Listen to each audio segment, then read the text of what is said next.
વિધવા સ્ત્રીને સ્વર્ગલોક કેમ નથી મળતો જાણો ગરુડ પુરાણનો આકડવો સચ રાધે રાધે ભાઈઓ અને બહેનો જય શ્રી કૃષ્ણ મિત્રો એવું કહેવાય છે કે જો કોઈ બાઈનો ધણી જીવતો હોય ને એ મરી જાય તો એને સ્વર્ગ મળે છે પણ વિધવા બાઈનું શું થાય છે શું એને સ્વર્ગ મળે છે ખરું શું એનું જીવતર સાચે જ એક શ્રાપ છે કે પછી ગરુડ પુરાણમાં એવો કોઈ ભેદ છુપાયેલો છે જે સાંભળીને તમારું કાળજું કંપી જાશે આજ ખુદ ભગવાન વિષ્ણુ આપણને એ સાચું સત્ય કહેશે જે હજારો વર્ષોથી છુપાયેલું છે કે વિધવાબાઈ સ્વર્ગની અધિકારી છે કે નહીં અને એના એક આહુડાનું એને શું ફળ મળે છે જૂના જમાનાની વાતો છે વૈકુંઠ લોકમાં અતિ સુંદર અજવાળું પથરાયેલું હતું ચારે કોર અનંત શાંતિ હતી દેવ ગંધર્વોનું મીઠું સંગીત વાતાવરણમાં ભળી રહ્યું હતું ગરુડજી ભગવાન વિષ્ણુની સામે બેઠા હતા પણ આજ એના મનમાં એક ઊંડી મૂંઝવણ હતી એની આંખોમાં સવાલોની હલચલ હતી ગરુડજીએ બે હાથ જોડીને કીધું કે હે પ્રભુ પૃથ્વીલોક માથે એક વાત વારંવાર સાંભળવા મળે છે કે જે બાઈનો ધણી જીવ તો હોય કે જે પોતાના ધણીની હારે મરી જાય એ જ સ્વર્ગની અધિકારી ગણાય છે પણ જે બાઈ પોતાનો ભવનો ભરથાર ગુમાવી બેસે છે જેનો સુહાગ લૂંટાઈ જાય છે જે હાવ નોંધારીને એકલી પડી જાય છે જેને આખો મલક વિધવા કહીને દુત્કારે છે એવી બાઈનું શું એ સ્વર્ગની અધિકારી નથી ગણાતી શું એના પુણ્ય એનું તપ એનો ધર્મ અને એનું ચરિત્ર ખાલી એટલે એડે જાય છે કેમ કે એના ધણીએ એના કરતાં પહેલા દેહ છોડી દીધો પ્રભુ મારે એ જાણવું છે કે વિધવાબાઈના નસીબમાં શું લખ્યું છે શું એને સ્વર્ગ મળે છે ખરું આ સવાલ પૂછતા ગરુડજીનો અવાજ જરાક દુઃખી થઈ ગયો આગળ બોલ્યા કે મલકના માણસો કહે છે કે સાડલો ઉતારી નાખ્યો બંગડીયું તોડી નાખી સુહાગ મટી ગયો એટલે જીવતર પૂરું થઈ ગયો હે પ્રભુ શું કોઈ બાઈની પવિત્રતા ખાલી એના સુહાગમાં જ રહેલી છે શું એનો સમર્પણ એનો ત્યાગ એનો ધર્મ એની હચાઈને એની સેવા આ બધુંની માટીમાં ભળી જાય છે ગરુડજીના મનની મૂંઝવણ હવે શબ્દો બનીને વહી રહી હતી આખા વૈકુંઠમાં હાવ નીરવ શાંતિ છવાઈ ગઈ દેવ ગંધર્વો પણ આ સવાલની ગંભીરતા સમજી રહ્યા હતા આખા બ્રહ્માંડમાં આ સવાલ ખરેખર અગણિત વાયુની પીડાનું પ્રતીક હતો ગરુડજી આગળ બોલતા ગયા કે પ્રભુ જ્યારે પણ પૃથ્વી માથે કોઈ સુહાગણ મરે છે ત્યારે માણસો કહે છે કે સીધો સ્વર્ગવાસ થયો પણ જ્યારે કોઈ વિધવા મરે છે ત્યારે બધા ચૂપ થઈ જાય છે કોઈ એવું નથી કહેતું કે એને સ્વર્ગ મળશે શું આ વાત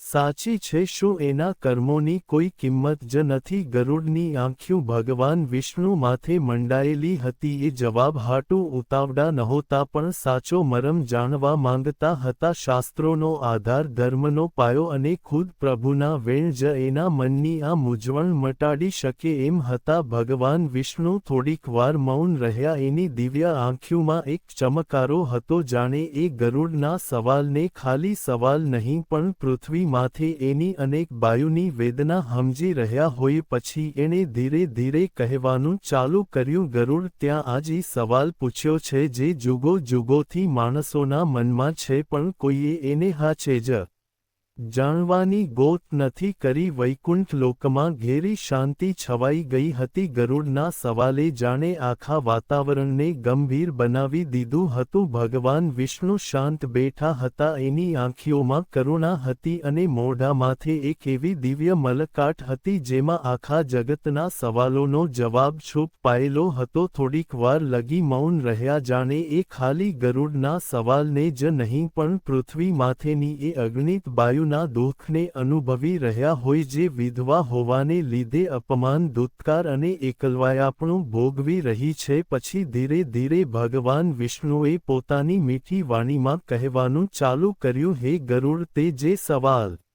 કર્યો છે એ બહુ ઊંડો છે પણ એનો જવાબ એટલો જ હેલો છે કેમ કે સત્ય હંમેશા હેલું જ હોય છે પણ માણસ એને અઘરું બનાવી દે ગરુડજી ધ્યાન દઈને સાંભળવા માંડ્યા ભગવાન બોલ્યા સંસારમાં માણસો બહારના દેખાવમાંથેથી નક્કી કરે છે કોણ સુહાગણ છે કોણ વિધવા એમાં જ સ્ત્રીનું મૂલ્ય આંકી લે છે પણ ધર્મ એવો નથી હોતો ધર્મ ક્યારેય બહારના રૂપથી નથી મપાતો ધર્મ તો હૈયામાં હોય છે વિચારોમાં હોય છે અને આચરણમાં હોય છે. ભગવાન વિષ્ણુએ આગળ કીધું કે હે ગરુડા, જાણી લે કે ના તો બંગડીયું પહેરવાથી પુણ્ય મળે છે, ના સેથો પૂરવાથી સ્વર્ગ મળે છે. સ્વર્ગનો રસ્તો ખાલી ને ખાલી કર્મ, આચરણ અને નિષ્ઠાથી જ બને છે. ગરુડની આંખ્યું અચરજથી પોળી થઈ ગઈ. વિષ્ણુ બોલ્યા, જો કોઈ બાઈ સુહાગણ હોવા છતાંય અભિમાન, છળ, કપટ અને અધર્મમાં ડૂબેલી હોય તો એનો સુહાગ એને સ્વર્ગ ન થપાવી શકતો, અને જો કોઈ બાઈ વિધવા હોવા છતાંય ધર્મનું પાલન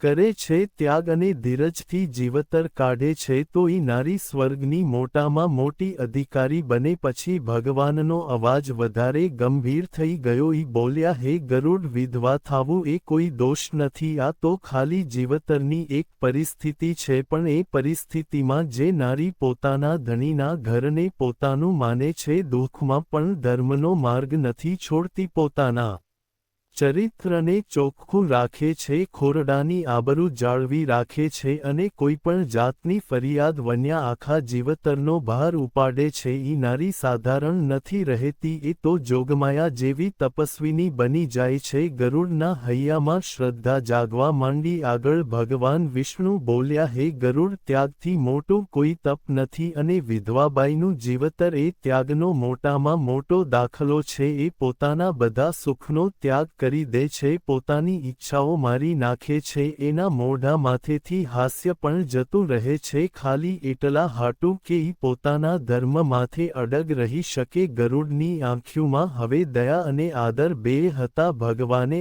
આગળ કીધું, આ જાણી લે કે સ્વર્ગનો ફેસલો એ વાત માથેથી નથી થાતો કે બાઈ સુહાગણ હતી કે વિધવા. સ્વર્ગનો ફેસલો તો એ વાત માથેથી થાય છે કે એણે પોતાના જીવતરમાં કેટલું સત્ય પાયો, કેટલો ધર્મ નિભાવ્યો અને કેટલા ત્યાગ કર્યા. હવે ભગવાન વિષ્ણુએ એ ભેદ ખોલ્યો જે બહુ ઊંડો અને દુર્લભ હતો. હે ગરુડ, જે બાઈ પોતાના સુખી માવતરનું ઘર છોડીને પોતાના ધણીના ખોરડાને અપનાવે છે અને જ્યારે ધણી ગુજરી જાય તો ઈ જ ઘરને પોતાનું માનીને ન્યા જ રહીને ધર્મથી જીવતર પૂરું કરે છે, તો એનો આ ત્યાગ દેવતાઓને પણ અચંબામાં નાખી દે છે. ગરુડ તો હાવ થંભી ગયા. ભગવાન આગળ બોલ્યા, એવી નારીને હું ખુદ આશીર્વાદ દઉં છું કે એ સ્વર્ગમાં 3 કરોડ દિવ્ય વરહુ લગી અતિ સુખ ભોગવે અને જ્યારે એનો નવો જન્મ થાય ત્યારે એ કોઈ મહાન ઐશ્વર્યવાળા અને પુણ્યશાળી કુળમાં જન્મ લે.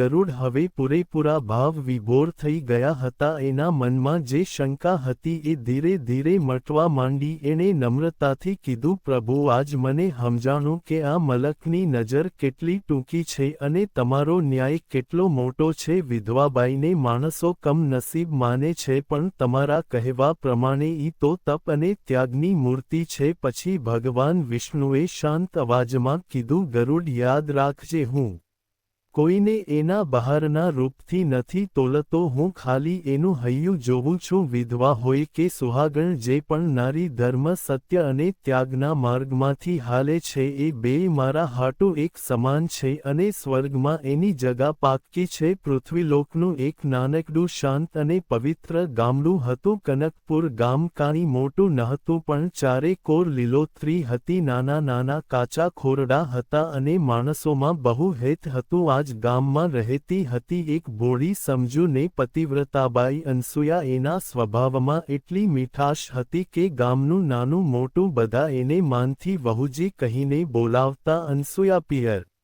બહુ પૈસાવાળું હતું. એના બાપુજી મોટા વેપારી હતા. ઘરમાં કોઈ વાનાની ખોટ નહોતી, ના સોના ચાંદીની, ના નોકર ચાકરની, ના કોઈ સુખ સાહેબીની. પણ લગ્ન પછી જ્યારે એ પોતાના ધણીના નાના એવા ખોરડે આવી તો કોઈ પણ જાતની ફરિયાદ બન્યા એણે એને જ પોતાનો સંસાર માની લીધો. એના ધણી રાઘવ એક સાવ સીધા પણ મહેનતુ ને ઈમાનદાર જુવાનિયા હતા. ઘરમાં ભલે મિલકત ઓછી હતી પણ હેત આદર ને સાદગીનો કોઈ પાર નહતો. અનસુયાએ ક્યારેય પોતાના પિયરની રિયાસતનો ફાંકો નથી રાખ્યો. એનું મન તો બસ રાઘવની હારીએ એ નાના એવા ખોરડાને હસી ખુશીથી ભરી દેવામાં લાગી ગયું હતું. અનસુયા હવારમાં ઊઠીને ઘરનું ફળિયું વાળતી તુલસી, ક્યારે પાણી રેડતી ગાયોને નિરણ નાખતી અને પછી રાઘવ હાટું ભાતું બનાવતી. રાઘવ વાડીએ જાતા ને અનસૂયા એના પાછા આવવા લગીમાં લુગડા ધોતી, ઘરનું કામકાજ કરતી અને ગામની બીજી બાયું નહીં પડખે ઊભી રહેતી. બે જણા પોતાના નાના નાના એવા સંસારમાં રાજીના રેડ હતા. એકદી રાઘવ મલકાઈને બોલ્યા, અનસૂયા, તારું પિયર આટલું મોટું ને પૈસાવાળું, તને આયા નાની એવી ઝૂંપડીમાં આકરું નથી લાગતું? અનસૂયા હસી પડીને બોલી, એવડું મોટું રજવાડું એ શું કામનું? જ્યાં હેત જ ના વાય મારો સંસાર તો ન્યા જ છે જ્યાં તમે છો. રાઘવની આંખ્યું ભરાઈ આવી. જીવતરકાની હંમેશા હિદે હિદું નથી હાલતું. ક્યારેક ઓચિંતો તો એવો વળાંક આવી જાય છે જે માણસને અંદરથી હાવ ભાંગી નાખે. એક વરહ એવું આવ્યું કે ગામમાં કાળી ભમ્મર રેલ આવી. એક રાતે રાઘવ વાડીનો મોલ બચાવવા ગયા ને ઓચિંતા પાણીના મોટા ધસમસતા પ્રવાહમાં તણાઈ ગયા. ગામવાળાએ બહુ ગોત્યા પણ હવારના પોરમાં નદી કાંઠે એનો નિષ્પ્રાણ દેહ જડ્યો. અનસૂયાનો સંસાર તો ઈ જ ઘડીએ વેર વિખેર થઈ ગયો. એ પોતાના ધણીના શબને ભાળીને કડપાંત કરવા માંડી. હે ઠાકર, મારો આધાર જ છીનવાઈ ગયો. હવે હું કેમ કરીને જીવીશ? એનો આંતરનાદ સાંભળીને ને ગામની બાયુની આંખ્યું ભીની થઈ ગઈ. રાઘવની અંતિમ વિધિ પતી ગયા પછી ગામની અમુક બાઈઓ કાન ભંભેરણી કરવા માંડી. હવે વહુજી પિયર વયા જાશે, એકલા કેમ કરીને રહેશે? વિધવાબાઈનો ભવ બહુ આકરો હોય છે. કોક તો વળી એમય બોલી ગયું, હવે આનું પોતાનું ઘર જ ક્યાં રહ્યું છે? પણ અનસૂયાએ માથું ઊંચું કર્યું, આહુડા લૂછ્યા અને મક્કમ અવાજે બોલી, મારું ઘર અહીં ન્યા જ છે જ્યાં મારા ધણીએ છેલ્લો શ્વાસ લીધો. અહીં ન્યા જ મારો ભવ પૂરો થાશે. એનો આ જવાબ સાંભળીને આખું ગામ દંગ રહી ગયું. દી માથે દી જાવા માંડ્યા. હવે ઘર હાંકવાવાળું કોઈ નહોતું, ના ખેતર, ના કમાણી, ના કોઈ ટેકો. પણ અનસૂયા કંઈ ભાંગી પડે એવી બાઈ નહોતી. પોતે ખેતરમાં મજૂરી કરવા માંડી, બીજાના ઘરમાં કામવાળી તરીકે જાવા માંડી, મંદિરમાં સેવા કરતી અને રાઘવના માવતરની ચાકરી કરતી રહી. એણે પોતાના પિયરમાંથી એક તણખલું નહોતું માંગ્યું, કેમ કે એ જાણતી હતી ધણીનું ઘર જ એનો સાચો ધર્મ છે. અનસૂયાનું ચરિત એટલું ઊંજળું હતું કે ગામનું હરેક છોકરું એને માં કહેતું, હરેક ગઢો માણસ એને દીકરી માનતો અને હરેક બાઈ એને જોગમાયા માનતી. એ કોઈદી કોઈની કુથલી નહોતી કરતી, કોઈદી કોઈના ઘરમાં કંકાશ નહોતી કરાવતી, કોઈદી કોઈના વર્તન માથે આંગળી નહોતી ચીંધતી. એનું જીવતર હાવ ત્યાગ, સેવા અને ધીરજનું પ્રમાણ બની ગયું હતું. આખો દી અનસૂયા બધાયની હારીએ હસીને બોલતી, પણ રાતે એ દીવાની સામે બેસીને ચોધાર આંસુએ રોતી. દીવાની જ્યોત પણ જાણે એની પીડા સાંભળીને ડોલવા માંડતી. ઈ કાયમ કહેતી, હે ઠાકર, મારો ધણી તો વયો ગયો, પણ મને એટલી હામ દેજે કે હું એના નામને લાંછન નો લાગવા દઉં. એની આ અરજ ઠેઠ સ્વર્ગ લગી પહોંચતી હતી. એકવાર પિયરિયાવાળાએ કીધું, દીકરી હાલી નીકળ, અમે તને અમારી હારીએ રાખશું. અહીંયા એકલી શું કામ દુઃખ વેઠે છે? અનસૂયાએ નમ્રતાથી જવાબ દીધો, બાપુજી, જે ઘરમાં મેં મારો સુહાગ માગ્યો તો એ જ ઘરમાં મારો ભવ પૂરો થાશે. હું મારા ધણીનું ખોરડું નહીં. આ સાંભળીને એના બાપુજી પણ રોઈ પડ્યા. ધીરે ધીરે એના તપ, ત્યાગ અને ધર્મે દેવલોકને પણ હલબલાવી દીધું. સ્વર્ગમાં એકદી નારદ મુનિએ કીધું, હે દેવતાઓ, પૃથ્વી માથે એક બાઈ છે જે રાંડેલી હોવા છતાં એટલો ધર્મ પાડે છે કે એના પુણ્યની ફોરમ ઠેઠ સ્વર્ગ લગી પહોંચી રહી છે. દેવતાઓએ અચરજથી કીધું, વિધવા અને આટલું મોટું તપ, આ તો બહુ નવાઈની વાત કહેવાય. વખત વીતતો ગયો. એકદી જ્યારે અનસૂયાએ પોતાનો દેહ છોડ્યો ત્યારે એના મોઢામાંથી એવું નૂર હતું કે જેને ભાળીને માણસો થથરી ગયા. આખા ગામમાં વાતું થવા માંડી, શું આ કોઈ સાધારણ બાઈ હતી? જ્યારે એને અગ્નિદાહ દીધો ત્યારે બડકામાંથી એક દિવ્ય સુગંધ ચોમેર ફેલાઈ ગઈ. અનસૂયાનો દેહ ભલે પૃથ્વી માથે રહી ગયો હતો પણ એનો જીવ ધીરે ધીરે ખોડિયામાંથી બારો નીકળીને ઊંચે જઈ રહ્યો હતો. એની ચારે કોર ધોળું અજવાળું પથરાવવા માંડ્યું, જાણે પૂનમની ચાંદની ઓચિંતી ચારે દિશામાં વરસી રહી હોય. ધીરે ધીરે એનું શરીર હળવું ફૂલ જેવું થઈ ગયું અને આત્મા આકાશ ભણી જવા માંડી. જેવી એ આકાશમાં અધર ગઈ કે તરત એની સામે એક દિવ્ય માર્ગ દેખાણો. એ રસ્તો કંઈ સાધારણ નહોતો, એ તો સોના વરણા અજવાળાથી બનેલો હતો અને એની બે બાજુ ફૂલડાનો વરસાદ થઈ રહ્યો હતો. ધીમું ધીમું વીણાનું સંગીત, દૂરથી આવતો શંખનો નાદ અને હળવો હળવો સુગંધી વાયરો, જાણે ખુદ દેવલોક એના સામૈયા કરી રહ્યું હોય. અનસૂયા અચંબામાં પડી ગઈ.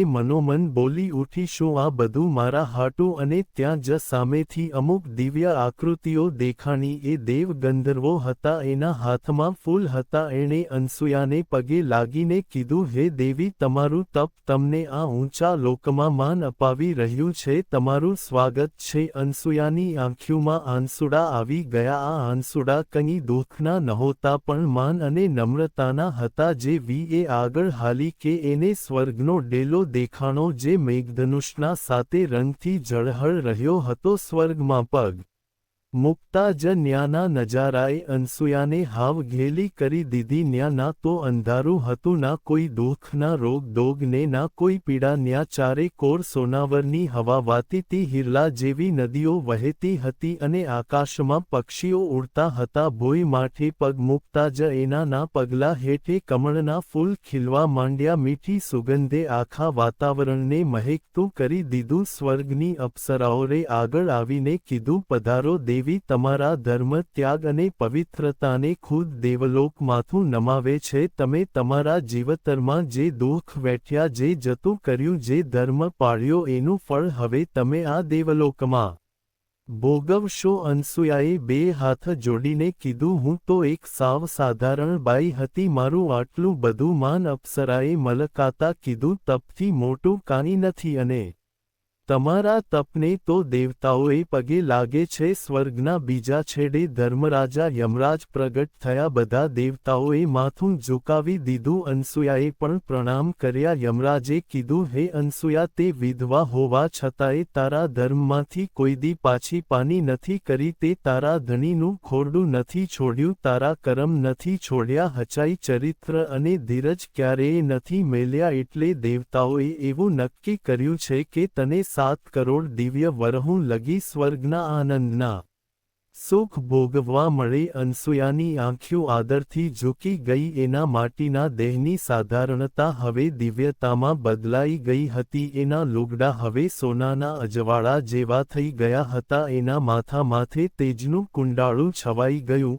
સંગીત, એના પગમાં તમળની પાંખડીઓની સુગંધ હતી અને એના મોઢા માથે એવું તેજ હતું જેને તેને ભાળીને દેવીઓ પણ દંગ રહી ગઈ. અનસૂયાને એવું લાગ્યું જાણે એની અંદરથી બધું દુઃખ, બધું એકલવાયાપણું, બધી પીડા ધીરે ધીરે ઓગળી રહી હોય. દેવદૂતો એને લઈને એક મોટા રાજમહેલ ભણી હાલ્યા. એ મહેલ મોંઘા રત્નોથી જડેલો હતો. એના થાંભલા સોનાના હતા અને છતમાં અગ્નિ તારલિયાનું અજવાળું ઝગમગી રહ્યું હતું. એક દેવદૂત બોલ્યો, દેવી, આ મહેલ તમારો છે, અહીંયા તમે પૂરો ખાજો, ધ્યાન કરજો, દિવ્ય સુખ ભોગવજો. અનસૂયાએ અચરજથી પૂછ્યું, મારા હાટું આટલું બધું? દેવદૂતે કીધું, હે દેવી, ધરતી માથે જે ત્યાગ કરવામાં આવે છે, સ્વર્ગ એને 100 ગણો કરીને આપે છે. જેવી પોતાના મહેલમાં પગ મૂકવા ગઈ, ન્યા જ એક દિવ્ય અજવાળું એની સામે પ્રગટ થયું. એ રાઘવ હતા. દિવ્ય રૂપમાં એણે કીધું, મારી વહાલી અનસૂયા, તારા પરતાપે મને આ ઊંચો લોક મળ્યો છે. તારો પ્રેમ, તપ અને ધર્મ મને પણ ઊંચે ખેંચી લાવ્યો. અનસૂયાની આંખો છલકાઈ ગઈ. રાઘવ આગળ બોલ્યા, પૃથ્વી માથે જેને જીવતા જીવ પ્રેમ દીધો અને મારા ગયા પછી પણ ધર્મ નિભાવ્યો એના હાટુ સ્વર્ગના દરવાજા કાયમ ખુલ્લા જ હોય છે. અનસૂયાએ બે હાથ જોડીને કીધું, મેં જે કાંઈ કર્યું એ મારી ફરજ હતી, મારો ધર્મ હતો. રાઘવે મલકાતા કીધું, અને એ જ ધર્મ તને દેવીઓની હરોળમાં બેસાડે છે સ્વર્ગમાં. માં પગ મૂકતી વખતે અનસૂયાએ એક કોલ દીધો કે જે પણ બાઈ ધર્મ પાડતા પાડતા દુઃખ વેઠે છે, હું એને સ્વર્ગમાં ટેકો દઈશ. એના ત્યાગનું ફળ એને જરૂર મળશે. અને એ જ ઘડીએ આકાશમાં એક દિવ્ય જ્યોત પથરાઈ ગઈ, ફૂલડાનો વરસાદ થવા માંડ્યો અને સ્વર્ગમાં અનસૂયાનો ઉત્સવ ઉજવાણો. વૈકુંઠ લોકમાં પાછી એ જ દિવ્ય શાંતિ છવાઈ ગઈ હતી. પણ આ વખતે વાતાવરણ પહેલા જેવું નહોતું, કંઈક બદલાઈ ગયું હતું. અને એ બદલાવ હતો ગરુડના હૈયામાં. અનસૂયાની આખી કથા સાંભળીને ગરુડજીની આંખ્યું ભીની થઈ ગઈ. એની આંખ્યુંમાં દયામાન અને શ્રદ્ધાનો ત્રિવેણી સંગમ હતો. એ થોડીક વાર મૌન બેઠા રહ્યા, જાણે એની અંદર કોઈ નવો અહેસાસ જન્મ લઈ રહ્યો હોય. પછી ધીરે ધીરે ભગવાન વિષ્ણુના ચરણોમાં ઢળી પડ્યા. એનો સાદ ફાટી ગયો, પ્રભુ આજ મારું અજ્ઞાન દૂર થઈ ગયું. મેં પણ ઈ જ ભાળ્યું જે આખો મલક ભાળે છે કે વિધવાબાઈ ખાલી દુઃખનું પ્રતીક છે, પણ આજ તમે દેખાડ્યું કે ઈ તો ત્યાગ, તપ અને ધર્મની સાક્ષાત મૂર્તિ છે. ગરુડ આગળ બોલ્યા, પ્રભુ પૃથ્વીમાંથી માણસો વિધવાને અપશુક કન્યાળ માને છે, એના જીવતરને હળદૂત કરે છે, એના લુગડા બદલાવી નાખે છે, એની પાસેથી એનું હસવું છીનવી લેવાય છે, એના જીવતરમાંથી રંગ કાઢી લેવાય છે. શું આ વ્યાજબી છે? એનો અવાજ હવે ખાલી સવાલ નહોતો, પણ એક પીડા હતી જે એણે અગણિત બાઈઓના જીવતરમાં ભાળી હતી. ભગવાન વિષ્ણુએ ગરુડને ઊભા કર્યા અને હાવ શાંત, ગંભીર અને દયાળુ